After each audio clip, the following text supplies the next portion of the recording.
নমস্কাৰ বন্ধু বান্ধৱীসকল, স্বাগতম জনাইছোঁ মোৰ আন এটা ভিডিঅ'লৈ।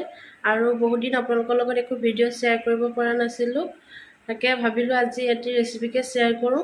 ব'লকচোন আজিতো মই কি ৰেচিপি বনাওঁ তাকে আপোনালোকে যদি ভাল পায় ভিডিঅ'টো তেন্তে আপোনালোকো ট্ৰাই কৰিব। ব'লক।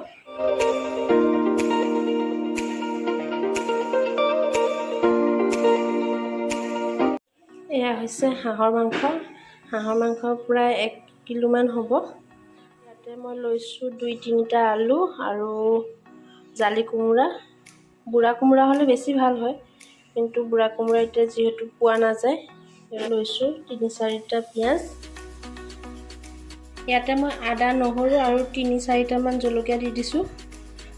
কেঁচা জলকীয়া দিলে গোন্ধটো ধুনীয়া। জলকীয়া উলিয়াই দিলোঁ আৰু ইয়াতে মই এতিয়া জলকীয়া গুড়া,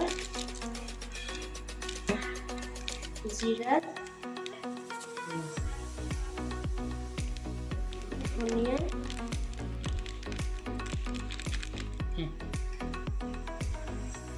আৰু 1 চামুচ মিট মছলা, গৰম মছলা দিলোঁ। এতিয়া মই ভালদৰে অলপ পানী দি পিনে মিক্স কৰি ল'ম। গৰম হৈ গ'ল, মই ইয়াতে তেল দি দিছোঁ। তেলটো আপোনালোকৰ জোখৰ মতে ল'ব। কেৰাহীত তেল গৰম হৈ গ'ল, মই ইয়াতে কেইটামান গোটা জালুক দি দিছোঁ, লগতে কুটি ৰখা পিঁয়াজখিনিও দি দিছোঁ। অকণমান ৰঙচুৱাকৈ ভাজি ল'ম। পিঁয়াজ এয়া ৰঙচুৱা হৈ গৈছে, ইয়াতে মিক্স কৰি লোৱা মছলাখিনি দি দিম এতিয়া। আৰু এইদৰে মছলাখিনি ভাজি থাকিম।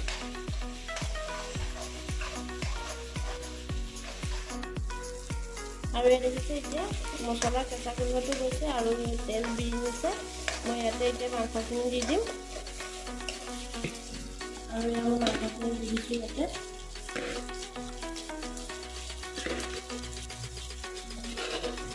এতিয়া জোখমতে হালধি দি দিম, লগতে নিমখো দি দিম। নিমখ হালধি আপোনালোকৰ জোখমতে দি ল'ব।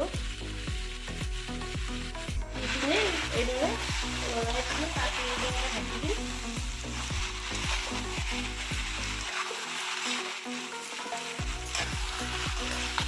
এইদৰে এতিয়া 5 মিনিটৰ বাবে ঢাকি দিম। জুইটো মিডিয়াম ফ্লেমত কৰি 5 মিনিটৰ পিছত মই পুনৰ এবাৰ লৰাই দিম। এয়া দেখিছে হাঁহৰ তেল কিদৰে ওলাইছে। মই এনেকৈ লৰাই পিনে আকৌ পুনৰ 5 মিনিটৰ বাবে ঢাকি দিম। আৰু মই ইয়াতে এতিয়া কুটি ৰখা আলু আৰু কোমোৰাখিনিও দি দিম। ইয়াতে এতিয়া কুটি ৰখা কোমোৰা আৰু আলুখিনি দি দিম আৰু আকৌ এবাৰ ভালদৰে লৰাই ঢাকি দিম।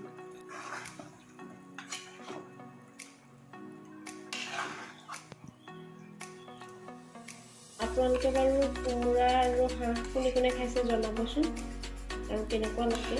এইটোতো আমাৰ ফেভৰেট হয়। পুনৰ মই এইবাৰ 10 মিনিটৰ কাৰণে ঢাকি দিম। কোমোৰা যিহেতু পানী ওলাব, কোমোৰা পানী ওলাবৰ বাবে 10 মিনিটৰ জুইটো মিডিয়াম কৰি ঢাকি দিম।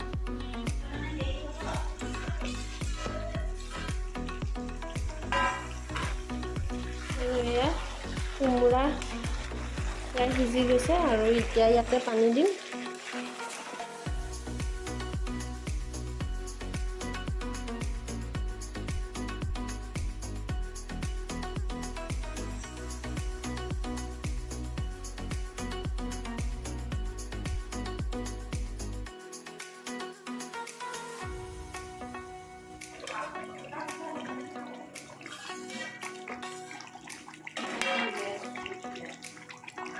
আৰু এয়া আমাৰ মাংস ৰেডি হৈ গ'ল।